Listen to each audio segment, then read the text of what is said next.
Hi, everyone, and welcome to another episode of Living Life, a Life View. I am your host, Dr. Veronica Garcia, and today we are joined by Gustavo Duran. He is part of our assistant professor of the Sports Health Science program at Life University. Welcome. I'm glad to be here. I'm really excited to be here, for you to be here with us.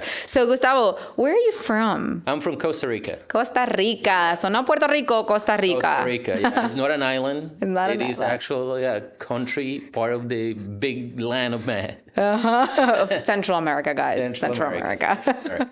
So, Gustavo, how long have you been in the U.S.? Since 98, so that will be, 25 years now? Nice. Liking it so far? Yeah, not bad. I cannot complain. I like it. Yeah, I cannot complain. So what are you teaching right now in the Sports Health Science department? I teach 4 classes. I teach kinesiology. I teach exercise testing and prescription. Clinical exercise physiology, and I also have a class in exercise for individuals with spinal cord injuries. Interesting. Yeah. Interesting. What brought you into this I guess career path Of teaching or exercise science? Exercise science itself. Exercise science. Well, I grew up playing sports. I grew up playing soccer since I was a tiny little kid and riding bikes. Probably riding bikes first and then transitioning to soccer.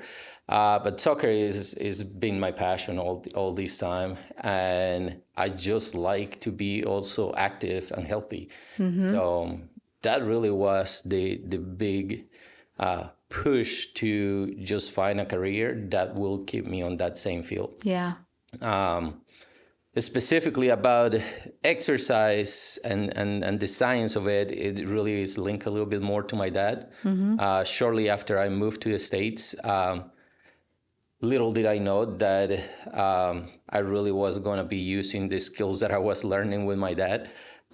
He had some heart issues, and that led me to just be a little more intentional with my studies. Yeah.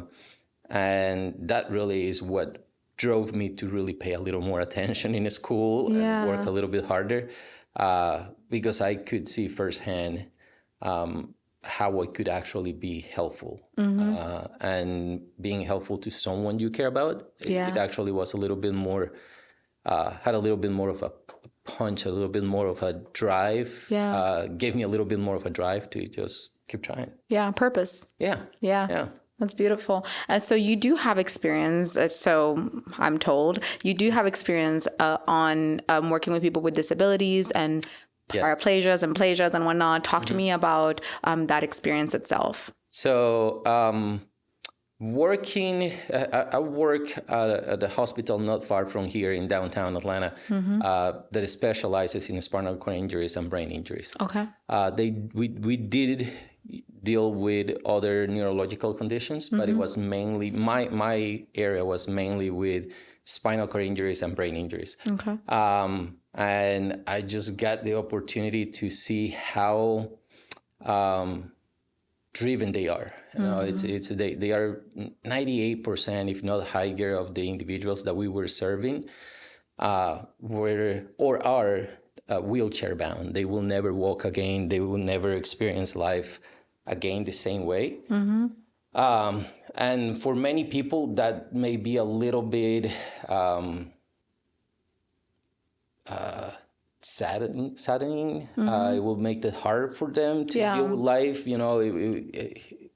But when you walk in that place and you actually start working with individuals, you find that they are really trying their absolute best to get as much as possible back in terms of function. And they are willing to fight as hard as they can, do everything that they can possibly do to stay healthy, be active. And if function comes back, great. But if not, they are fighters. They are fighters. And when you surround yourself with people like that, it's hard not to, you know, get a little bit of that same energy and push through every day. That's awesome. So what would you say are some of those, I guess, challenges that you experienced in that line of work? So it's interesting because it is challenging. I'm not going to say that it's an easy profession. It is very challenging. but they are very good challenges. They are challenges that push you to be the best that you can be. There are challenges that are gonna, when they have, when we're working with somebody that is fully innervated, it's a lot easier because you know what to expect. Yeah. You know that, hey, I will do this and this is the outcome that I am going to get back. When you're working with somebody that is not fully innervated, every day is a new puzzle. You can have 2, 3 individuals, 4 individuals with the same injury level, and they all present completely different. Interesting. It's super nice. So it is challenging because it's the same injury level, but you don't know what you're gonna get. So you have to go in there with your mind open and be willing to, well, let's see what we get and let's see what we can do. And that really was awesome.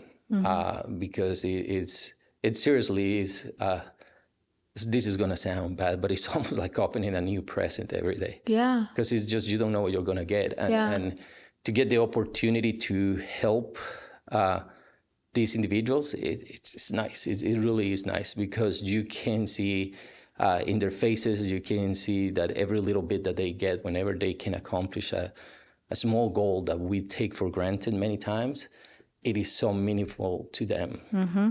And you do get motivated, though. You got to learn to enjoy those little little goals, those little milestones go a long way. So it's nice. It's really nice. Some other challenges that I saw with working with them, it's once you leave the hospital, and the hospital that I work at, it's like living in a bubble. Yeah.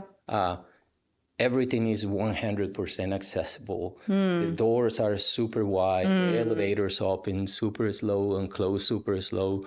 The hallways are wide. So everything is like this perfect bubble to live in. But once you leave that place, it's a completely different story. So I also have the pleasure to not only work with inpatient, but also work out in the community with the recreational therapy program.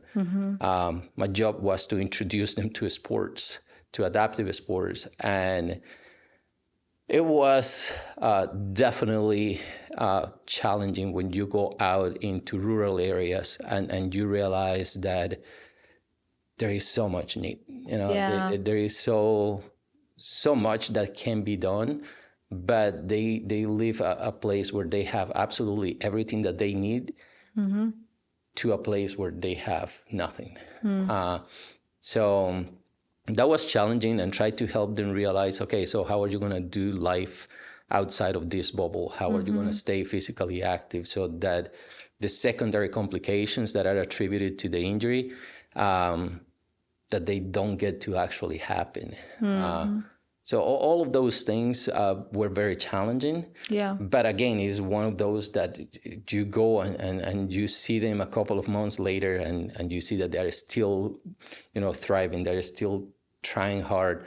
They are still making progress. They come and they send you a message or asking a small question. Hey, I'm trying to deal with this. How can I do this? Can you help me out a little bit?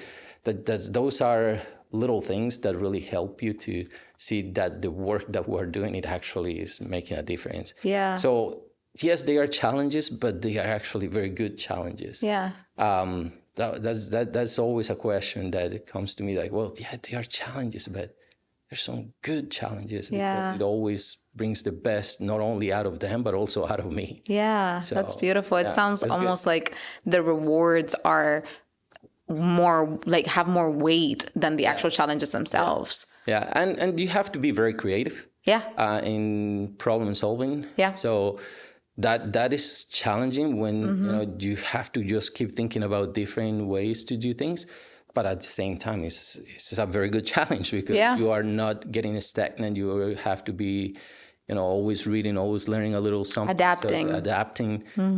So it's good. So all those challenges really are good challenges. That's awesome. So why did you choose to come into the university and start teaching?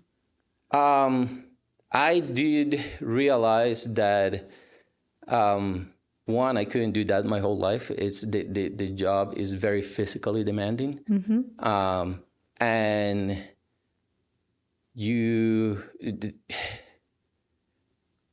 the need is huge outside of the bubble. That is outside of even if you go not too far outside from downtown Atlanta, you start finding the difficulties for these individuals to just be active. Yeah. So my goal was to try to expose our students to think not only about the fully innervated individual, not only about working with athletes, although you can work with Paralympic athletes that are also very high level elite athletes, but think, you can help this population big time as well. Yeah. So that was one of my goals.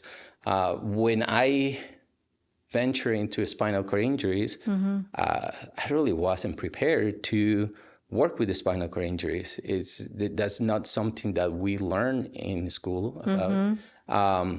So I figured that if I can help the next generation of exercise science individuals to at least have a little bit of exposure to a whole nother field that, yes, if you look at the big picture in terms of numbers, it's very small.